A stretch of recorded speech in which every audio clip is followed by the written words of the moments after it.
హైదరాబాద్లో global grace cancer run grace foundation ఆధ్వర్యంలో కార్యక్రమం. హైదరాబాద్తో పాటు ప్రపంచవ్యాప్తంగా రన్. సత్యసాయి జిల్లాలో హంద్రీనీవా కాలువకు గండి. మానూరులో వృధాగా పోతోన్న కృష్ణ జలాలు.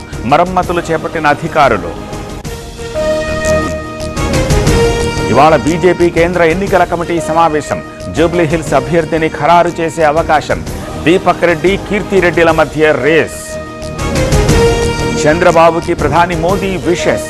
సీఎంగా 15 ఏళ్లు పూర్తి చేసుకున్నందుకు అభినందనలు. ఉద్వేగంతో పనిచేస్తున్నారంటూ ప్రశంసలు. ఇవాళ తుంగతుర్తికి రేవంత్ రెడ్డి. దామోదర్ రెడ్డి స్మారకంలో పాల్గొననున్న సీఎం. కొడుక్కి సూర్యాపేట ఇన్ఛార్జ్ ఇవ్వాలని ఫ్లెక్సీలు. ఇవాళ విశాఖకు నారా లోకేష్. సిఫీ డేటా సెంటర్కు శంకుస్థాపన. తర్వాత విమెన్స్ వరల్డ్ కప్ మ్యాచ్కు మంత్రి. బనకచెర్లపై హరీష్ ఆరోపణలు అవాస్తవం. ప్రాజెక్టును అడ్డుకుని తీరుతాం. ఆల్మట్టి ఎత్తుని వ్యతిరేకిస్తున్నామన్న ఉత్తమ్. బీసీ రిజర్వేషన్లపై సుప్రీంకు రేవంత్ సర్కార్. వాదనల్లో ప్రభుత్వం విఫలమైందన్న ఆర్ కృష్ణయ్య. 14న తెలంగాణ బంద్కు పిలుపు. నెల్లూరులో స్మార్ట్ స్ట్రీట్ మార్కెట్ ప్రారంభం. 7 కోట్ల వ్యయంతో కంటైనర్ షాపులు ఏర్పాటు. వర్చువల్గా ప్రారంభించిన సీఎం చంద్రబాబు.